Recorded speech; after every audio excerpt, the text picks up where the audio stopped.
My husband's family told me his late father's cabin was sold to pay off medical debts. Yesterday, I found the deed hidden in my sister-in-law's safe deposit box. It was the only way to clear the estate. Clara, my husband Mark, had told me 3 years ago. His eyes rimmed with red as he stared down at his coffee mug.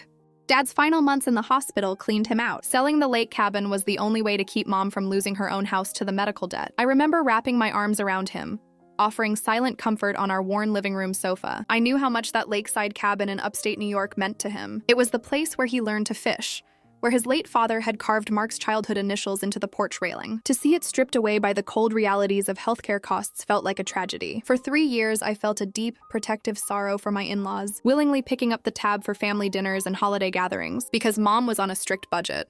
My perspective changed entirely yesterday morning. A senior compliance officer at a regional bank branch. My daily routine involves verifying assets, reviewing disclosures, and managing secure storage access.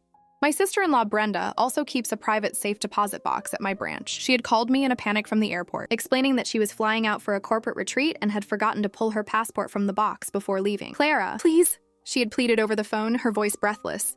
I filled out the emergency power of attorney form online and authorized you as a temporary deputy access keeper last month when I was sick. Just open the box, grab the passport, and overnight it to my hotel. I'm begging you. Everything was handled strictly by the book. I pulled the dual keys, verified the corporate authorization paperwork, and walked into the vault with the heavy metal box. I carried it into a private viewing booth, sliding the lid open to find her passport right on top. But as I lifted the small navy booklet, the corner of a heavy, legal-sized document caught my eye. It was enclosed in a pristine corporate folder bearing the gold seal of the county clerk's office. My professional instinct is to respect privacy, but the bolded address on the document jacket stopped my heart. It was 44 Laurel Ridge Road, the exact location of the family cabin. With shaking fingers, I opened the folder. It wasn't a record of sale to a third party. It was a fully executed, unencumbered warranty deed dated 3 weeks after Mark's father passed away. The property hadn't been sold to pay off a single medical debt. It had been transferred for the legal sum of $1 directly from the estate into a private real estate holding company, and the sole managing director of that holding company was Brenda. I sat alone in the quiet bank viewing booth, the cool fluorescent light humming overhead as I stared at the deed. The document was pristine, completely free of any bank liens or mortgage attachments. I am trained to look at structures. I know how people hide assets, and I know exactly how a corporate shield is constructed to obscure ownership. I flipped to the back of the folder and found the operating agreement for Laurel Ridge Holdings, LLC. The paperwork outline was a masterpiece of family exclusion. Brenda was listed as the primary manager, but the secondary beneficiary listed to receive full distributions upon her passing wasn't her own child. It was Mark's younger brother, Todd. My husband's name was entirely absent from the documents. The timeline was what truly sickened me. For 3 years, Mark had carried the emotional weight of believing his father's legacy was gone. He had looked at his mother with guilt, believing he hadn't done enough financially to help protect the estate. Meanwhile, his siblings had quietly shifted the family's most valuable piece of real estate into a corporate entity, effectively cutting Mark out of his 1/3 share of the inheritance. I placed Brenda's passport into a secure courier envelope, walked back out to the teller line, and handed it to our shipping clerk to be overnighted. I went through the motions of the rest of my workday like a machine, my mind analyzing the legal implications of what I had just uncovered. When I arrived home that evening, the house was filled with the warm, comforting scent of garlic and herbs.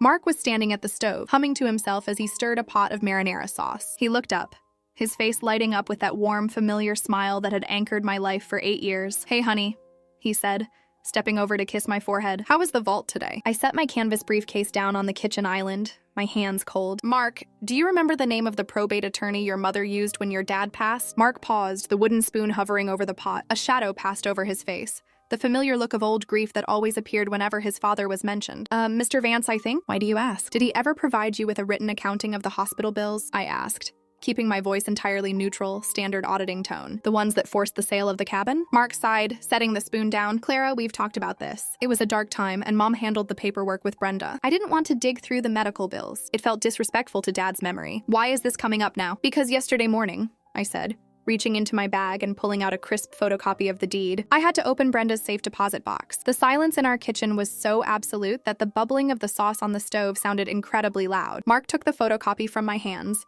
his eyes scanning the legal language. I watched his face transition from confusion to disbelief and finally to a deep, radiating shock. "This is Brenda's LLC," he whispered, his finger tracing the name of the holding company. "But she told me the buyers were a couple from New York City. She said she watched them sign the contract." "She lied to you, Mark," I said softly. stepping closer and placing a hand on his shoulder. The cabin was never sold on the open market. It was transferred directly to her. Your brother Todd is the secondary beneficiary. Your father's estate planning didn't fail. Your family deliberately excluded you from the inheritance. Mark sank into a kitchen chair, the paper trembling in his grip. My mother knows about this. She had to sign the transfer papers as the executor. Yes, I replied. She did. He didn't scream. He didn't storm around the room. He just sat there, looking completely shattered as 8 years of family loyalty evaporated into a single sheet of paper. He had been the steady son, the one who helped his mother clear her gutters, the one who paid for her groceries when her pension ran short, while his siblings were managing an active real estate holding company behind his back. I want to ask them, Mark said after a long time, his voice hollow. I want to look them in the eye and hear them explain why my dad's name was worth $1 to them. We aren't doing this over the phone, I said, my professional training kicking in to protect my husband. And we aren't doing it alone. Brenda gets back from her retreat on Thursday. Your mother hosts family dinner every Friday night. We are going to let them serve the meal, and then we are going to present the audit. The next 4 days were agonizing. Mark went to his corporate accounting job every morning like a ghost, coming home to sit in the study, staring at the wall. I spent that time consulting with a trusted estate litigator friend, ensuring we understood the exact parameters of executor fraud and breach of fiduciary duty under state law. When Friday evening arrived, the air was crisp and cool. We drove to his mother's suburban home in total silence. As we walked up the front steps, the sounds of laughter and clinking glasses drifted through the screen door. Brenda and Todd were already there, sharing a bottle of wine with their mother in the dining room. They had no idea that the ledger was about to be balanced. Dinner was a masterclass in domestic theater. Brenda chatted excitedly about her corporate retreat, completely oblivious to the fact that the passport that got her there had cost her the ultimate family secret. Todd talked about upgrading his truck, while their mother, Eleanor, smiled warmly, patting his hand. Mark sat quietly next to me, barely touching his pot roast. Every time his mother told him how blessed she was to have such supportive children, I felt a cold knot of anger tighten in my chest. Once the plates were cleared and Eleanor stood up to fetch the dessert, Mark finally spoke. His voice wasn't loud, but it had a distinct, commanding resonance that instantly cut through the room's chatter. Mom, don't get the cake yet, he said, leaning forward and placing his hands flat on the table. Sit down for a minute. We need to discuss the Laurel Ridge property. Brenda froze, her wine glass halfway to her lips. Todd's smile vanished, his posture instantly turning rigid. Mark, dear, that house was sold years ago, Eleanor said, a nervous flutter in her voice as she remained standing by the kitchen doorway. There's nothing left to discuss about your father's estate. I used to think so too, Mark said, reaching into his jacket pocket and sliding 3 folders across the table, one for his mother, one for Brenda, and one for Todd, until Clara had to access Brenda's secure box at the bank this week. Brenda snatched her folder open, her face turning a mottled, furious red as she saw the photocopy of the deed and the LLC operating agreement. Clara, you violated bank privacy. I will have your job for this. Everything was accessed under your emergency power of attorney authorization, Brenda, I said, keeping my tone perfectly professional and entirely calm. The document was exposed in plain view alongside your passport. As a bank officer, identifying unrecorded corporate transfers tied to an active family estate within our branch system is a matter of clear internal compliance. Threatening my position won't change the public filing date on this deed. Todd slammed his hand on the table. This was Dad's wish. He wanted the cabin kept in the core family name, not tied up in potential future marital divisions. So you called my husband non-core family? I asked, looking him dead in the eye. You let him mourn his father's favorite place for 3 years so you could shield the asset for yourself? Eleanor sank into her chair, her face looking suddenly fragile, the elegant matriarch facade completely gone. Mark, please, the medical bills were real. We had to protect the property from the hospital collections. Brenda and Todd had the capital to set up the holding company. You and Clara were focused on your own home. We offered to help you with the bills, Mom, Mark said, his voice breaking with a deep, quiet pain that cut through the room. I offered to take out a second mortgage on our house to keep the cabin. You told me no. You told me it was a lost cause. We did what was necessary for the family estate, Brenda snapped, her voice defensive, her eyes darting toward the door as if looking for an exit strategy.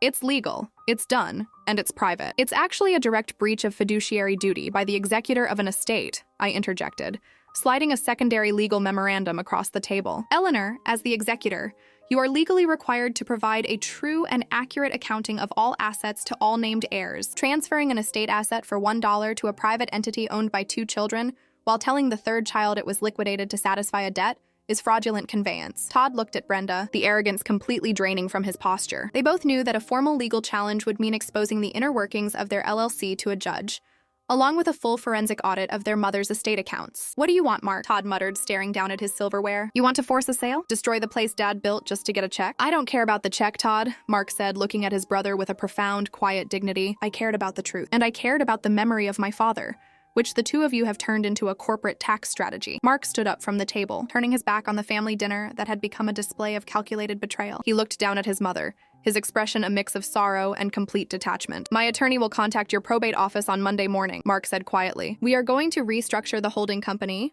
or we are going to court. The choice is entirely yours." The drive home was quiet, but it wasn't the heavy, suffocating silence of the previous 4 days. It felt like the air after a severe thunderstorm, clean, cold, and entirely altered. The family didn't choose court. Uncle Arthur, a retired corporate attorney who handled the family's broader ties, intervened over the weekend after reviewing the documents I provided. He made it very clear to Brenda and Todd that a public lawsuit over estate fraud would dismantle their local business reputations and invite a severe state tax investigation into the LLC's asset valuation.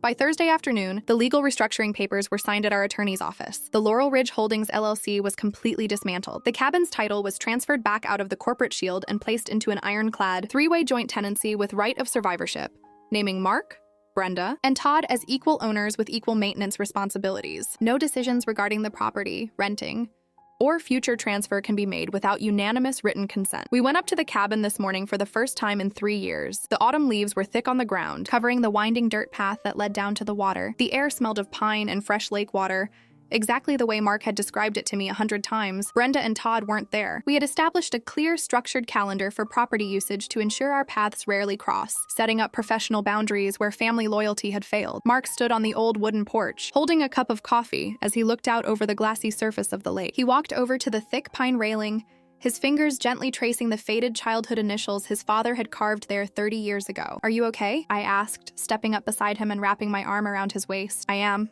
he said quietly, leaning his head against mine. "It feels different now. The memory isn't clean anymore, but at least it's real. We still have a long path ahead of us." The relationship with his mother is fractured, down to brief, polite phone calls on holidays, and the trust within the sibling circle is permanently gone. But as I watched Mark pull his old fishing gear out of the back of our car, I knew that the ledger had finally been balanced. We weren't carrying the weight of their luxury lie anymore. We were finally standing on our own solid ground.